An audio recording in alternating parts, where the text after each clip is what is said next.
Oh, I get the countdown. Go. Oh, good. This Well, that's cool. is All About Wine, the talk show dedicated to the wine industry since 2009, featuring winemaker, cellar master, vineyardist, and tasting expert cellar master. Ron.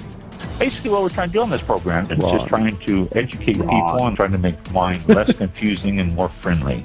From coast to coast and around the world. You know, we really have had some neat people on the program. I love that. Post your questions and comments during the live show on our Facebook page at www.facebook.com/allaboutwinebtr. Again, that's www.facebook.com/allaboutwinebtr. And now, All About Wine All about is wine. on. All about wine is on. Here's Ron.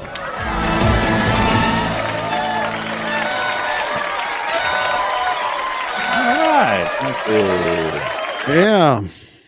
There we go. Oh, there it is. Oh, I hit the other button and went straight to this. That reminds. What am I doing? I just full screened that one. That yeah, reminds I saw me. that. I came up to full screen on this one too. When Did you? that. Okay. Yeah. Yeah. I was trying to go to the lower right corner like it was before, but it changed it to full screen.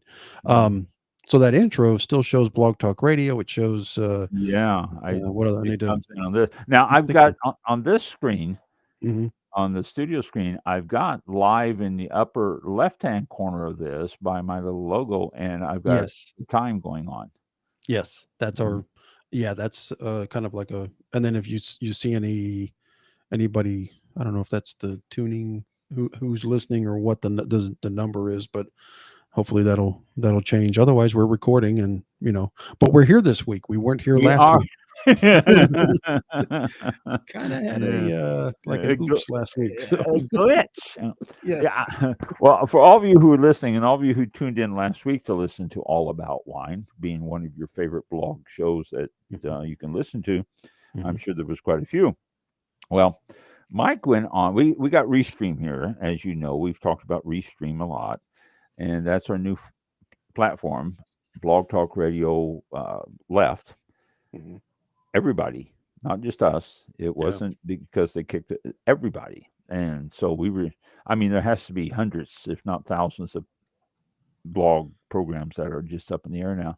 But last week, I logged in, and I had my screen here, and I had to go live, and I didn't see Mike, so I left him a message. We have private chat we can do, so I left him a message. I said, "Where are you? Is everything okay? I'm ready to go." Well, he never showed up, and so I went ahead and at 7:00 clicked on my live button on the upper right hand corner and started record. And so for an hour I recorded the show, did a bunch of stuff, which I'm going to repeat tonight because there's some interesting stuff there. But I did the show. Afterwards I sent Mike another message and I said, "Where are you?" And then Mike responded, and I'll let you respond now, Mike. Well, that was an email, right? Yes. I bet I have it still here, which would be probably better. Yeah. The actual email. He was on and I was on as well, but neither one of us could see each other. See if that makes any sense. But there were, we went through and discussed some. You said he said, "You okay? You weren't on the show tonight," and left no messages, so I'm a little concerned. And I'm sitting there. I waited here until about 7:05, and I'm like, "Okay, Ron's not here. Ron's not here. What's going on?" And I just all of a sudden he's in the show on his end and doing the show, and he says, "Hey, he did like the whole thing, whole hour." And, he did a whole thing, and there's no record of it anywhere. Yeah, right. There's no archive. There's nothing on any place, and it's just I don't understand how we could how that could happen because we were both on the same platform, on the same setup, basically, but in different rooms. I guess I don't I, know. I don't know. We're still trying to Yeah, figure this out. yeah, it's baffling. It was strange, but Mhm. uh, So well, he's telling me he did a show, and where was I? And I'm responding like, I was there. Where were you? You know, that kind of you, you couldn't have been there. I was there. right. Yeah. It was it was strange, and Yeah. I mean, I did everything that you're supposed to do. I hit the live button. I recorded I thought for an hour. At 8 o'clock, I said goodbye to everybody, and I clicked the button, and I left, and have no idea what happened to it. I talked for an hour to myself, I guess, because we don't think it was recorded. We don't think it was archived. We don't think it was put in anywhere, anything, Mm-mm. which I don't know how that could have happened, but Yeah. it's just one of those things. Well, and you know, not like Mike wasn't concerned about me. I shared last week this, but I'll share it again since nobody heard me last week. My mother-in-law, who 105 years old and lives with us. She's lived with us for the last 15 years. Passed away a week ago Sunday. And so I've been, well, my wife's been cleaning the room. I've been doing some stuff. We've had some relatives pop in and out and stuff like that. And, my wife's brother came down from New Jersey for a couple days. And it just, it's been a hectic thing, as you all can imagine after that. Somewhat of a relief, though. It's a good thing because she had no quality of life. She had nothing. She was just sleeping all the time and wasn't really. Well, I always refer to quality of life. I mean, you want to be able to talk. You want to be. She really couldn't talk with us. She couldn't hear us, all that, and then she passed peacefully in her sleep, as the saying goes, which she did. So it's been somewhat of a hectic, period. So that's why Mike probably thought that I wasn't going to be, that I was tied up with something else. But if that ever happens, I would leave you messages. So Yeah. you know that. But it was a strange situation. I mean, my studio screen was working just like a studio screen's supposed to. Mm-hmm. And that's what was so weird about it. And my side was working like it was supposed to, but neither one of us were in the same spot. Yeah. Which was kind of, and then when you went live, it didn't appear to go anywhere. And I'm concerned about that because where else could it have gone? Exactly. I mean, it's exactly either here or YouTube, and I didn't see it on Facebook or YouTube, and I didn't see it on Facebook. Afterwards, I was like, he did a show. Was it on there?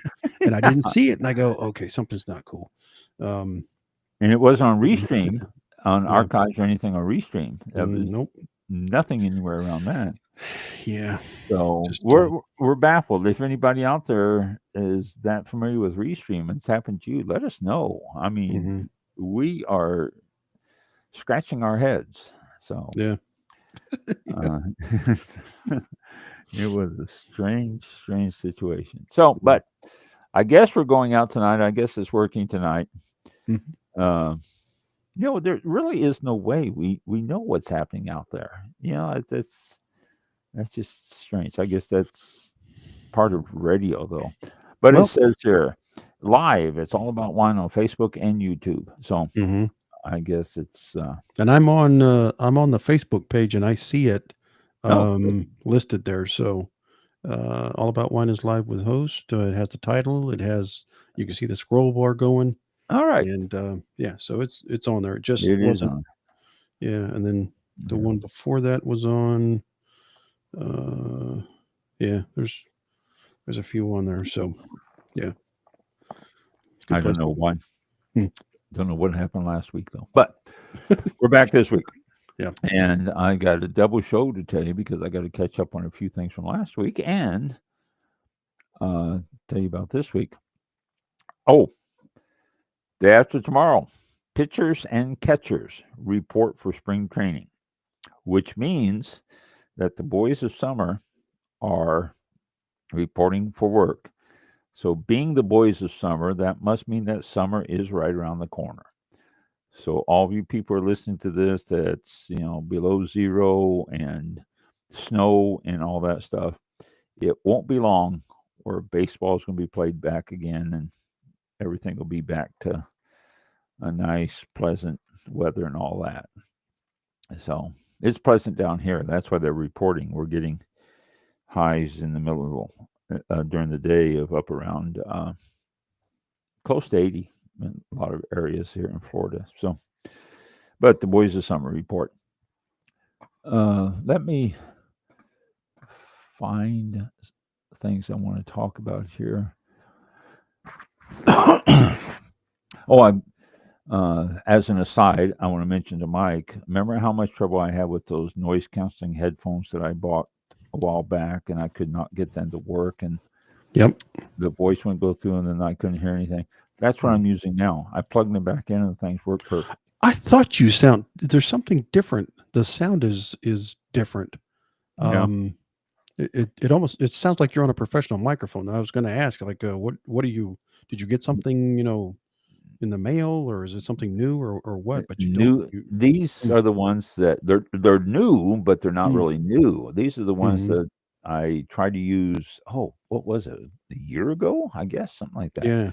And I couldn't get them to work. There's no voice, and no matter what I did, it wouldn't send out any voice, and you couldn't hear me. And then the headphones, and so I just put them back in the box and set them up on the shelf. And then it just started working. last Sunday, I didn't do anything Sunday. So last Sunday I was sitting here and I saw them and I got them out and I unplugged the old set and plugged this one in and went to the test thing and tested it, and it tested good. And Wow. I could hear my voice back on it and everything. So I thought, well, maybe they're working. And they are. I don't know what happened. But all of a sudden. Yeah. And so yes, that's why it's a better microphone, better headsets, noise canceling. So Mm-hmm. Sounds good. Good. I'm glad they're working. I'm glad it sounds okay out there. Mm-hmm. So I wanted to tell you that. I just dawned on me what I was using here. Okay. Let's see. I think I talked about this. U.S. Surgeon General issues new advisory on link between alcohol and cancer risk. And I guess I'm not going to make comments on it because the page is no longer available. Sorry, this page no longer available. It may have been moved. It may no longer exist.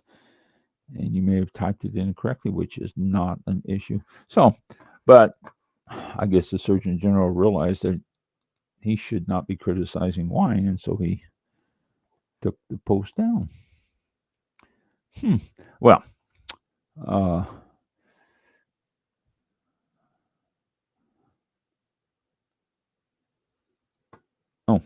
okay. So, something else. Dry January is over, and different people are weighing in on the effects of it. They said it has affected sales in different areas. Restaurants throughout the country have reported lower sales on alcohol, as have a lot of, I want to say a lot of stores, but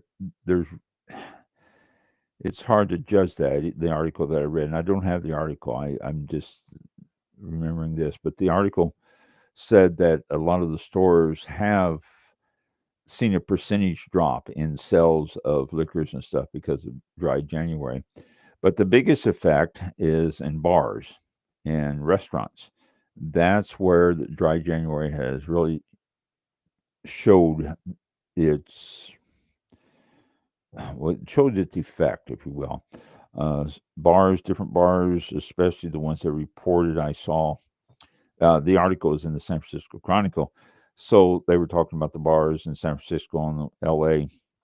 Were the ones that they checked, and the dry January, and that's what they're attributing it to, has caused a drop in sales of 5 to 7%, which doesn't seem like much, but it's substantial when you start figuring monthly sales in some of these bars.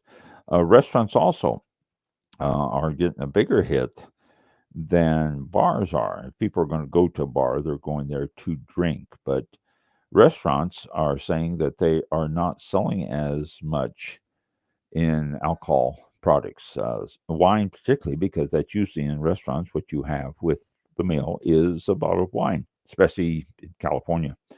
And so because of that, the sales have dropped as much as 20% in some restaurants on alcohol. And they attribute it directly to the dry January movement. The restaurant managers and restaurant owners say that the amount of alcohol that they normally see on tables was really noticeable in the lack of it during the month of January. This, of course, like I say, San Francisco Chronicle, so it's San Francisco areas and the towns around there.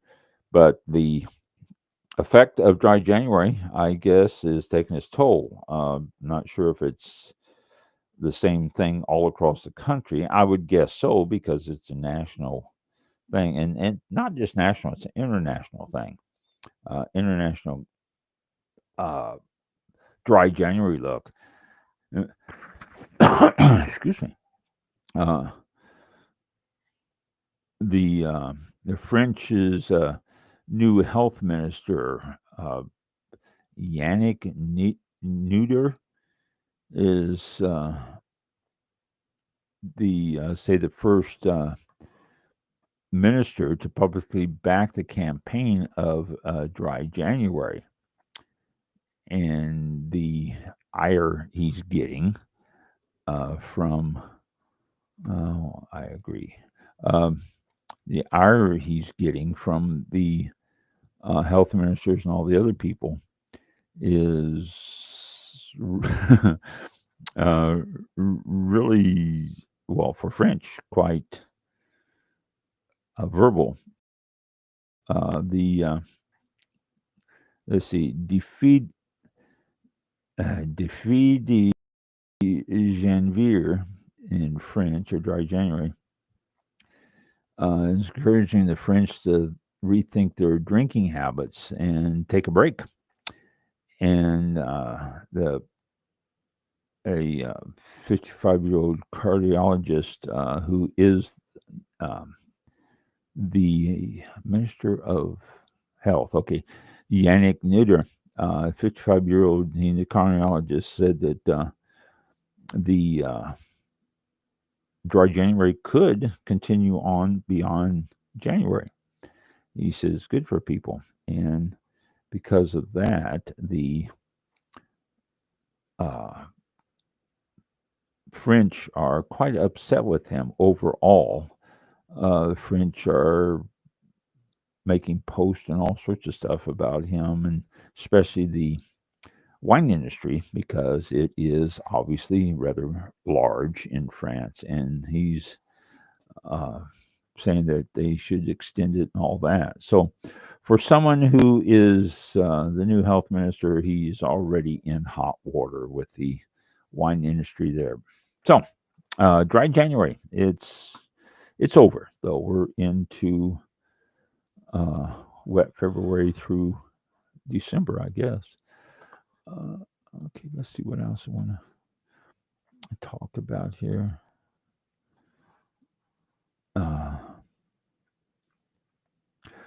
We talked about Woodinville a couple of 3 weeks ago. We brought up Woodinville and the areas there in Washington. It's Washington area, and how many wineries are in that area and all that.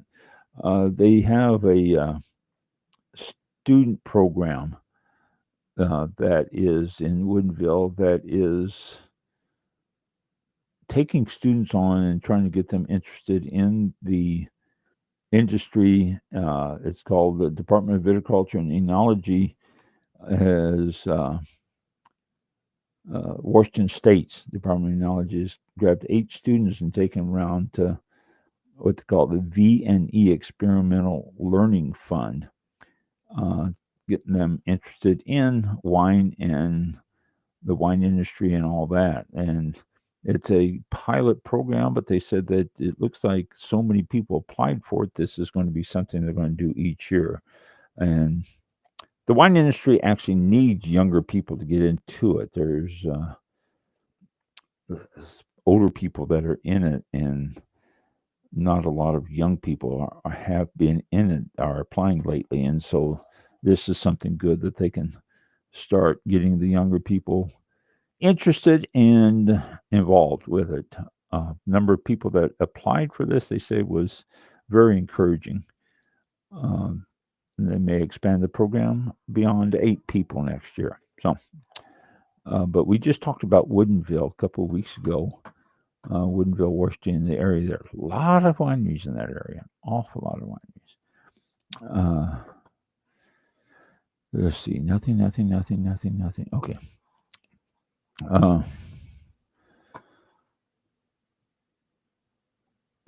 Let me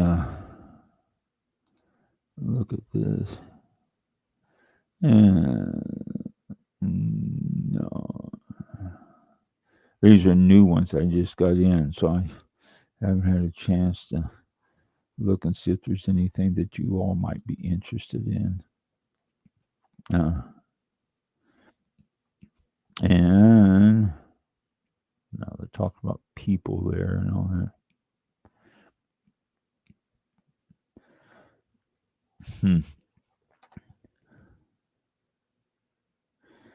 Oh. A wine bar closed. Let me see where it is. Dallas. Excuse me. This is out of the drinks business. A wine bar closed in Dallas, and the owner is blaming that on Ozempic. Yeah, go ahead and chuckle or smile. But he said that the Dallas bar Trova Wine and Market will close its doors for the final time on January 18th, which has just happened after 4.5 years of being in business. In an interview, the owner, Michael Bond, said that several factors contributed to it, including the growing popularity of Ozempic. He continues, I do have a lot of patrons who openly talk about the addition of Ozempic to their lives. We saw some traction when we marketed our salads as having 30 grams of protein if you add chicken, as those taking the drug should be consuming high amounts of protein with each meal. But at the same time, we saw a decrease in alcohol consumption and the amount of food ordered per customer. And so he's saying that because of the proliferation of Ozempic, he had to close his doors, among other things, I'm sure. But he brought that up. And they say the impact on the drinks trade of Ozempic, reports suggest that the growing use of Ozempic could end up impacting the drinks trade, as those taking the drug reported experiencing a decreased appetite for both food and alcohol, which is true. I'm on Ozempic, but I'm not for weight loss. I am actually a diabetic, so I am taking Ozempic. But it does cut down on appetite and, includes everything. I'm still thirsty, but one meal fills me up. So they're saying that Ozempic is really affecting. Well, this one store closed down because of Ozempic. Interesting.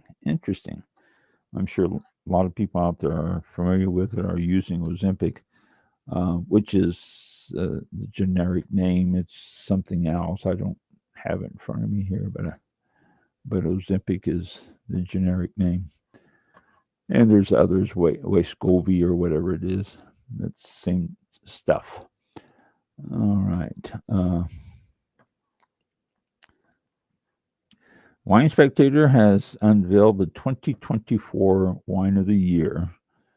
I think I might have mentioned that.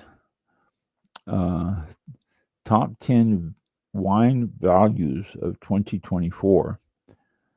And, well, they are number one, the best one, Segehesio, Seghesio. Why do people do that? It's a Zimato from Sonoma County. It's 2022, 93 points, $26 a bottle. 2 Roeder Estates, a Brut Anderson Valley, non-vintage, 23 or 93 score, $32. Rufino Chianti Classico Ducalo Reserva, 2019, $25. Argyle Pinot Noir from Willamette Valley, 92 points, $28. Antinori, Toscano Villa Antinori, 2021, 92 points, $25. And that's the top 5 there. I won't bore you with the others, but check out, they're saying these are the best buys, top values for 2024. That first one sounds interesting, that Zimato, but Chianti Classico should be good. I've had the Rufino Chianti Classico, and it is a pretty decent Chianti. So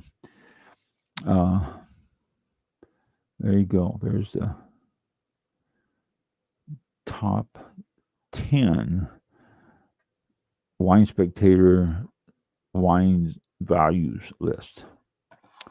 And let me get off of this. Let me get back to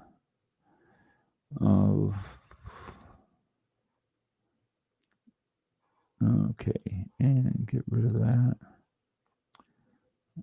And I know what I want to do before I go into something else here. I've got, if I can find it. Is it in this? No, it's not in this. Where is it? There it is. Okay.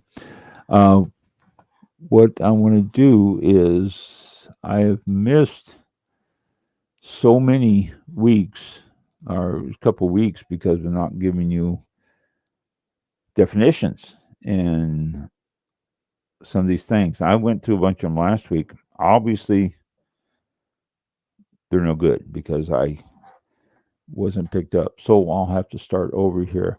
I think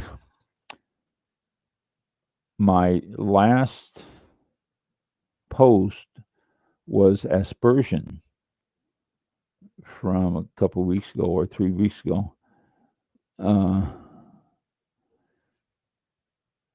Astringent yes, I did astringent too. So after astringent, let's go to the next one. Azzu, ASZU, with a little mark above the U. That's a Hungarian dessert wine classification for Tokaj, made from individually picked Botrytis grapes. Very sweet wine there. If you're looking for a sweet wine, look for that in Hungarian, ASZU. Auslese, German classification based on the ripeness level and sugar content of the grapes. Auslesian are made from individually selected bunches of very ripe grapes that have higher sugar concentrations than those selected for Spätlesen, but lower than those selected for Baron Auslese. Auslesen are nearly always sweet wines, but can be fermented in drier styles. I have never had a drier Auslesen. I've had some that I thought, boy, this is a little bit drier than it normally should be, but I've never had a dry Auslesen. It just seems weird because it's a sweet wine. Austere, Austere, used to describe relatively hard, high acid wines that lack depth and roundness, usually said of young wines that need time to soften, or wines that lack richness and body. Austere. I'm sorry, I've never used that term. I don't think I've ever heard it used. But austere. Autolysis, Autolylys. Autolysis. It's a chemical reaction between the wine and the lees by which enzymes break down the dead yeast cells, which produces amino acids and releases proteins and carbohydrates into the wine. It imparts characteristics in wine such as richness and creaminess, as well as aromas of bread dough, toast, and brioche. It is a key element of the traditional method of making sparkling wines such as champagne. Next one, awkward. Describes a wine that has poor structure. It is clumsy or is out of balance. Yeah, those tend to pop up all the time too. I've had those. Azienda, Azienda. Azienda, it's an Italian term for estate. And I think we might be done with the A's. I thought we were done with them last week, though. Let's go and do some B's here.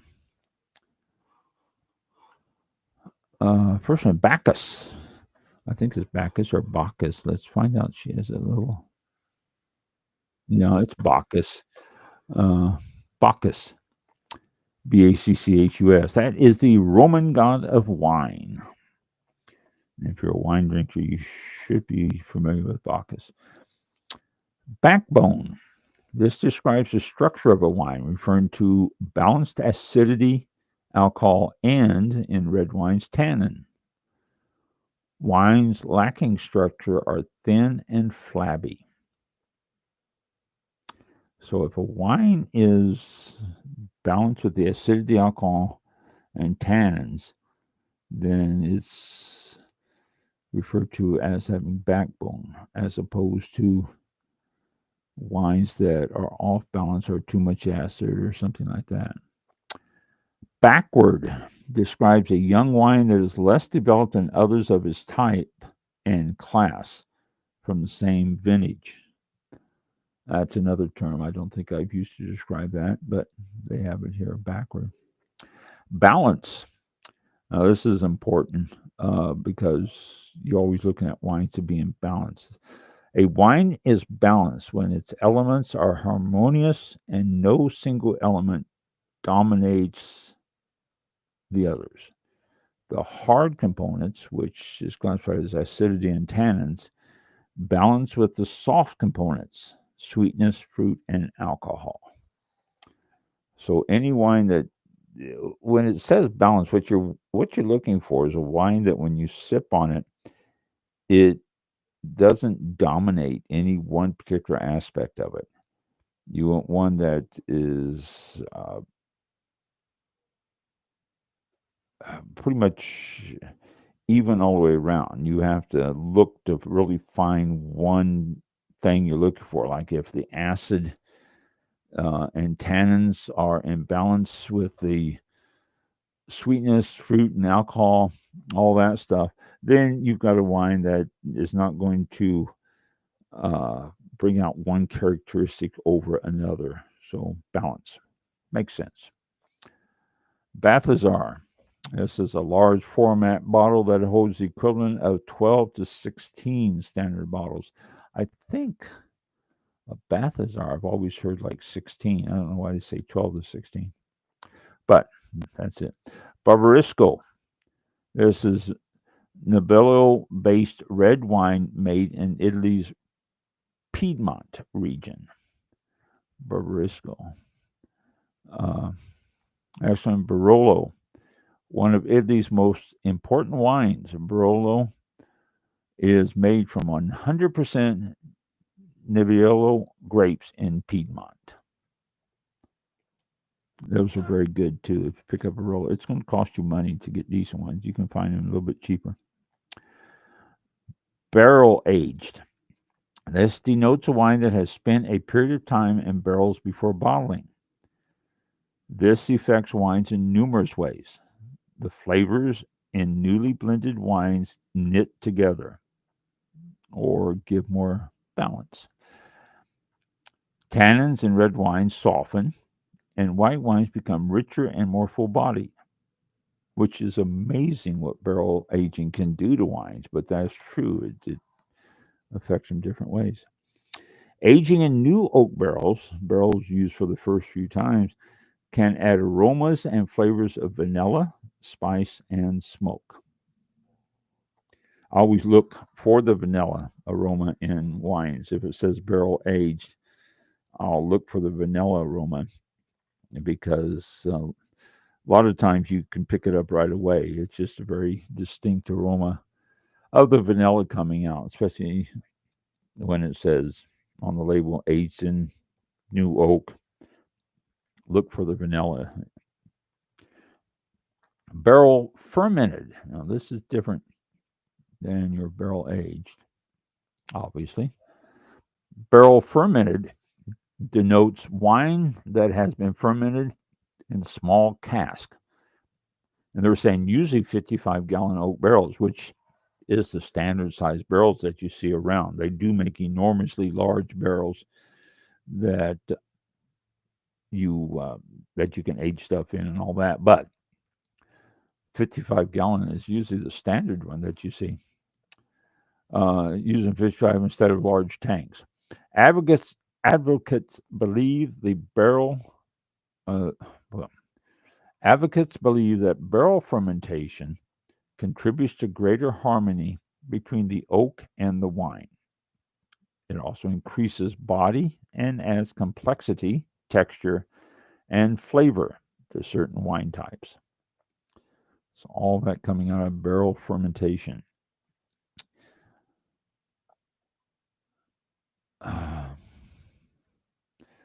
Okay, well, okay. Let me read this next part before I say anything. Its liabilities are that more labor is required and greater risks are involved. It is mainly used for white wines. And yeah, that's what I was going to say before I read that. It's usually whites because whites aren't as gentle or critical as reds. Oh, my engineer just brought me a wine. Let's see. Cabernet Sauvignon from Bonterra, made with organic grapes. It says on the back, Bonterra was founded on a philosophy that farming organically produces the purest, most flavorful. Boy, I'm sitting here reading this and I can smell this out of the glass. That's very good. The purest, most flavorful fruit. This holistic approach balances the land and surrounding habitat of wasps, birds, and wildlife to produce wines of unmatched flavor and distinction.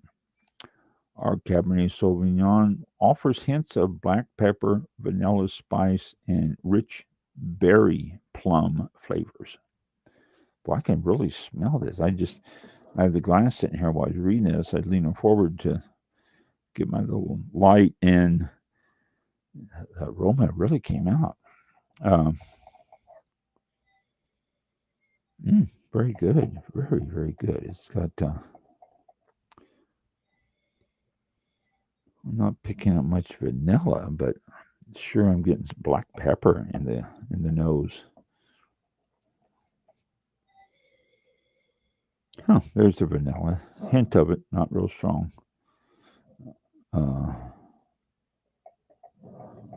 Definite berry, though. A plummy berry aroma overtakes everything, I think.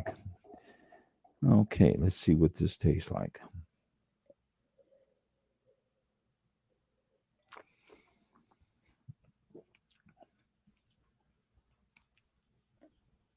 Never on the first, always on the second.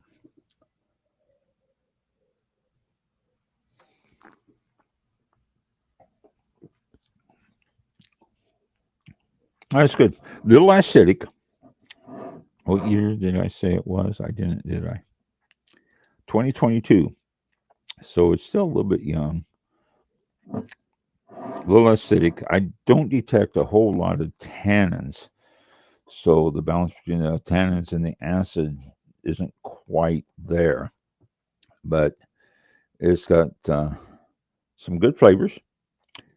I detect that hint of that pepperiness coming through. The aftertaste is very good. I'm getting some very good spiciness in the aftertaste. What spice am I tasting? I don't know. I'm horrible at picking out spices, but some spiciness in the aftertaste. The pepper lingers just a hint in the background. The nose is great. I love the smell of this.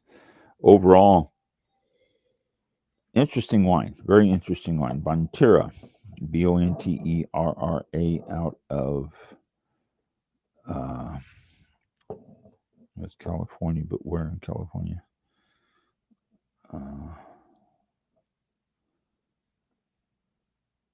Well, why am I having a hard time finding where this is bottled? Vinton bottled by Bonterra in Hopland. Oh, Mendocino County. Okay. North and west of Sonoma. So, nice growing area up there, a little cool, so they could do their organic and still. This is say organic grapes, made with organic grapes. I wonder if they carried the process all the way through fermentation, all that, not adding anything to it and everything. I don't know. I have to look up their website to find that out, if they even tell you. But this is very, very interesting. It's a good wine. I think a lot of you would enjoy this out there. I don't know the cost. We really should start writing it on the label, so then that way, because we get these at different places and different times, and my wife likes to pick up. Public supermarket has BOGOs on wines, buy one get one, and so she'll pick up wines there, and we'll get $22 wine for $11 and stuff like that. And so those are good deals. I don't know on this. We'll have to start writing, but interesting wine, good. I do recommend it, though. I think you would enjoy it. It's a 2022 Bonterra Cabernet Sauvignon organic, made with organic grapes. Let me pour them in. And set this right here out of the way. And go back to a few more definitions here. Okay. Barrel fermentation. Barrel making. After the wood for a barrel is cut and dried, the cooper, who is the person who makes barrels, heats the wood while shaping it into a barrel. Steam, natural gas, boiling water, the burning of oak chips, or some combination of these is used in the three-part heating process. The first application of heat, the warming stage, is called chauffage. That's Chauffage, chauffage. The bending of the wooden staves into a barrel shape is called cintrage, Cintrage. And finally, the toasting of the wood for flavor is called bousinage. I think that's pronounced bousinage, Bousinage.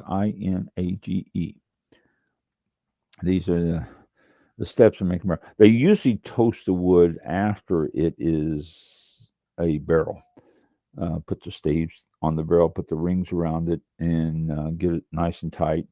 And then the wine or the barrel maker the cooper will pick up the barrel and hold it over a direct flame and toast it that way instead of over a big fire or something. He usually uses I want to say a torch, not a torch,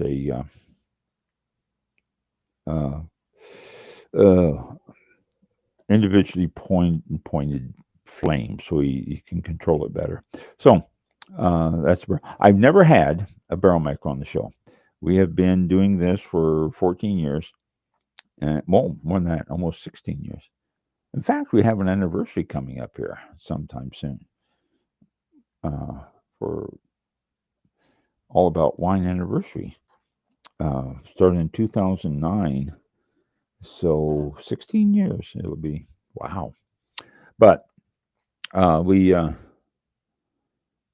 been on for 16 years, and I have not had a Cooper on the show, which my bad, really my bad. I need to get one scheduled. There are Coopers all over the country. There's a big one in Missouri that I talked to once before. I guess they're still there. I don't think they went out of business. But there's a couple in Missouri. There's some in Minnesota. There's some in Oregon, I want to say, Kentucky, New York. There's Coopers all over the place, winemakers all over the place. Okay, let's go on and do a couple more of these simple definitions. Baroque, I think that's how it's pronounced. Oh, barrique, Barrique, barrique. It's a French term for a small oak barrel. Basket press, the mechanical press traditionally used to press grapes and extract their juice. Made of staves joined by metal bands, not dissimilar to a barrel, and usually operated with a handle attached to a threaded shaft. It's a basket press, all hand done. Bantonnage. Yeah, bantonnage. Bantonnage, Bantonnage, bantonnage, French term for stirring the lees during the aging of and maturation of wine. The lees are the stuff that falls to the bottom of the barrel from, well, let me go and look up lees. Give you the definition they give here. Okay. Lees, here we go. Long one. Sediment, dried yeast cells, grape seeds, stems, pulp, and tartrates, which are harmless tartaric acid crystals, remaining in a barrel or tank during and after fermentation. Immediately following fermentation, wine should be racked off of the gross lees, the large particulate matter such as seeds, skins, and stems, which are rich in spoilage organisms. Racking means that you pull it off the top. That's what, when you rack something off of it, you pull it off the top or pull it off of it so it doesn't get all that stuff in it. The wine may be aged for an extended period on the fine lees. However, in what's called surlie, Surlie, aging, that's what extended periods on the fine lees are. Fine lees, the dead yeast cells left over from fermentation, can enhance an aging wine with added richness, flavor, and aroma complexities, and can also bind with excess tannins. So that's what lees are. Very important in winemaking. A lot of winemakers play with the lees. Okay, let's go back to our bâtonnage. I think we were on, weren't we? Yes. So, bâtonnage is a French term for stirring the lees. When you rack off the nasty stuff, then you stir the wine and everything, stir those leaves up and let it get and impart those flavors into the wine even more. And how's this pronounced? Baume. Okay. Baume with a little thing above the E. Baume. This is a measurement of the dissolved solids in grape juice that indicates the grape's sugar level and ripeness and therefore the potential alcohol in the wine. Okay, you understand, I'm sure. Commonly used by winemakers in France and Australia. Other sugar measurement scales include OECHSLE, Ochley, and Brix, BRIX. The United States usually uses Brix as a sugar measurement. Beaumet. Let me look up Ochley. Let's go to the O's here.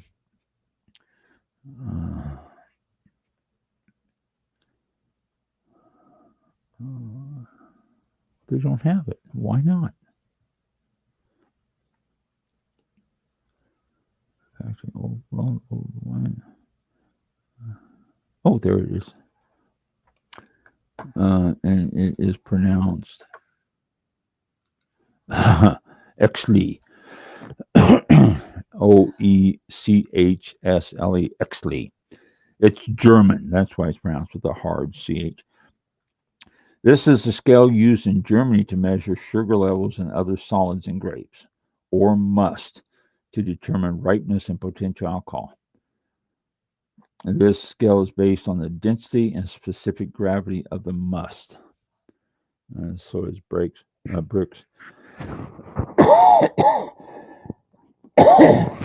Excuse me. That's actually.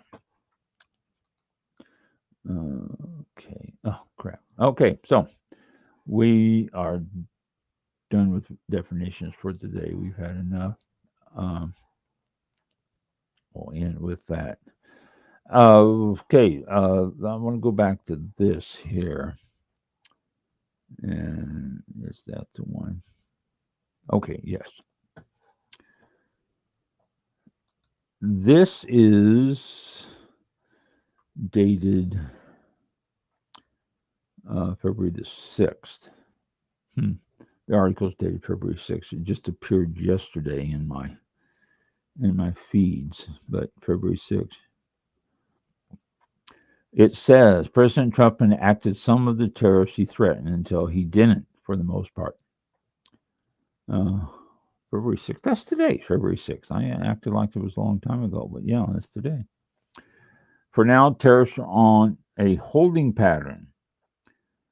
Perhaps, maybe, put on hold in others, set to rain down on still more in multiple countries and industries, including wine, beer, and spirits, which alone are responsible for several $100 billion in economic activity.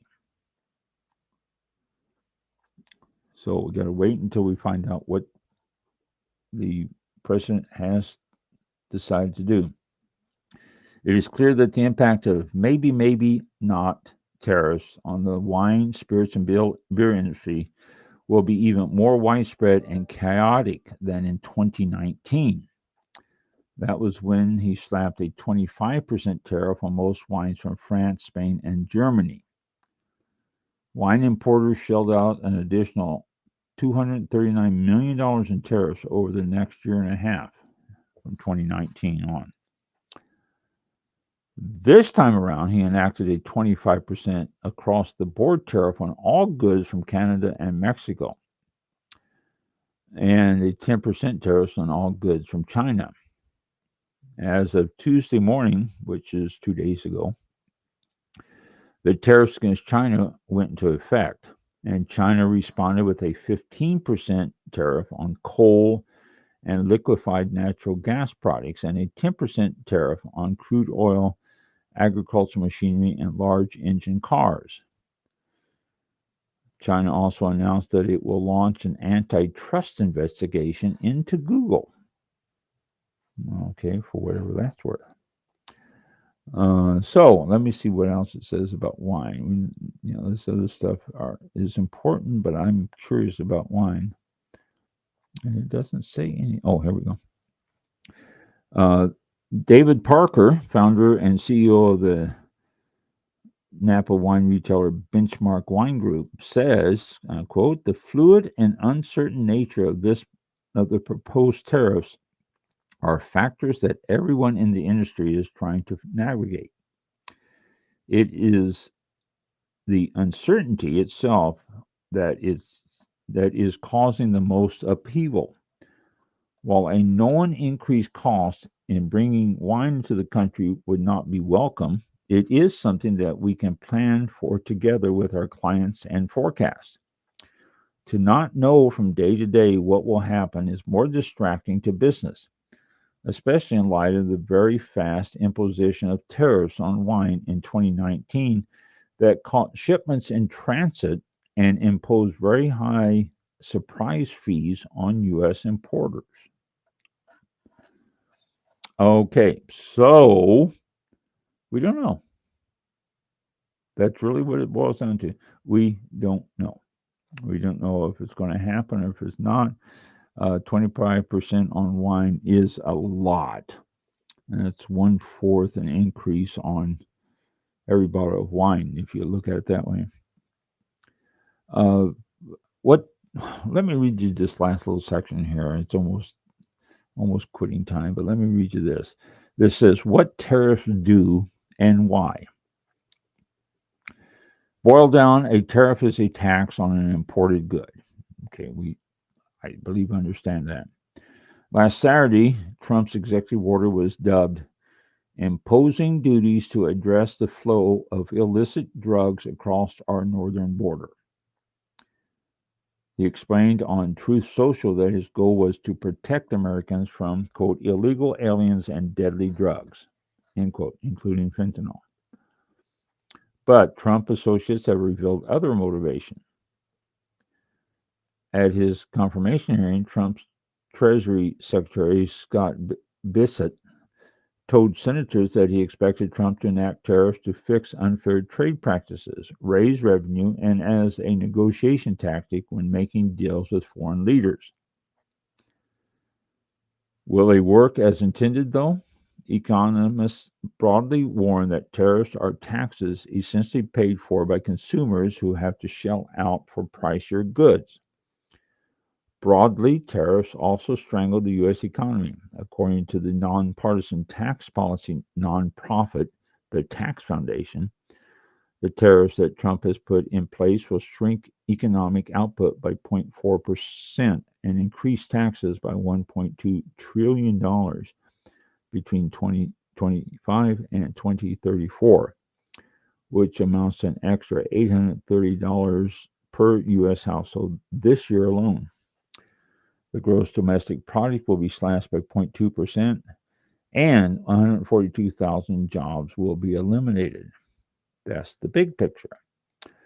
For alcohol, a 25% tariff on a $10 bottle of wine, a pack of beer, or a spirit increases the price to $12.50 for an importer, who then has to sell it to the wholesaler, then a restaurant or retailer who then sells it to the customer.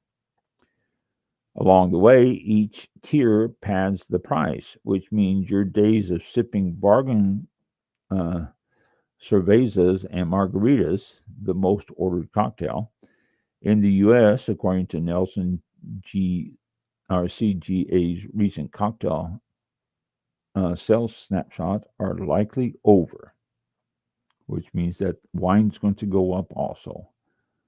So according to this, I was looking at stuff and it says it may not affect wine, but why not? So much of it comes in from different countries. Why would he skip wine? So it looks like if he still does it. Now, I've heard from different economists. I've been following this, trying to find out what's going to happen with wine, because it affects me too. I buy a fair amount of wine. And I've listened to economists, and they said that it's a negotiating tool for the president right now. That's what he's looking at. And I think Canada and Mexico have backed off a little bit on it. They're starting to hold people on the borders and stuff. So maybe it will work. I don't know about China. You're playing hardball with a hardball team there. So I don't know what's going to happen there. But we don't get a whole lot of wine from China anyway now, do we? Coming from European Union, I don't know. I haven't heard anything at all about tariffs or anything coming out of that area, which would affect a lot of wines coming across the pond. So who knows? We may see an increase in our wines, and we may not. It's just a matter of waiting and seeing what President Trump decides to do, and if he's going to play games, or if he's just going to slap the tariff on there and watch everybody suffer. I don't know. I don't know what's going to go on. I will keep an eye on it, and if I happen to see something that gives us hope that we're going to not increase the price of our wines by an arm and a leg, I'll pass it on to you.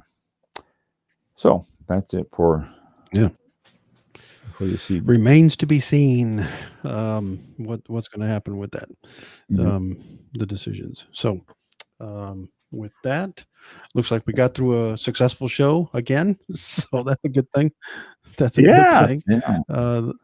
It is 8:02 p.m. and we'll go ahead and close the show out for this week. I want to thank everybody for tuning in and hope you will join us next Thursday. That's February 13th, 7 p.m. Eastern time, right here. Oh, God, I almost said Blog Talk Radio. No, on we'll just say on social media for now. That seems to be our live outlet. So, before I forget it, we may be doing a live show on a Sunday over the next couple of weeks. I don't know, but I will keep everybody informed, including Mike, and let you know. Then we'll replay it on Thursday, obviously. But we may be doing a live show on Sunday, so next week I may let you know exactly what's going on. All right. So there, want to let people know that. Be good. Yeah. So some Sunday around 2:00 in the morning, we will be on. We'll do a live show because it'll be in the afternoon someplace else, and we'll go from there. I think it's from France, so I think we're doing a live show at 10 o'clock here, which will be like there's 7. like 4 or 5 hours difference. I think I forgot, but is that off? I thought it was more than that. I could be off. Yeah, I don't. Well, we did the one from what was it, Italy? We did that one. We did a couple others from Europe, and decent time, and worked out well. So, definitely. Yeah, it did. Yeah. Looking forward to it. So thanks again. Have a good weekend and a good week ahead. And dry January is over with. If you observed it, you may resume now. Apparently, that's right. We got the green light now to continue.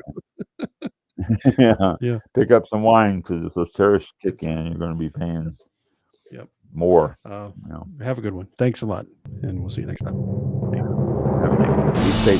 This concludes tonight's broadcast of All About Wine with your host, Ron. For show information, links to All About Wine on Twitter and Facebook, or to be a guest on this show, visit the show website at www.allaboutwinebtr.com. Archived shows are available for download on iTunes or on our show page at blogtalkradio.com/allaboutwine. Thank you for listening. Drink responsibly, and we'll see you next time on All About Wine.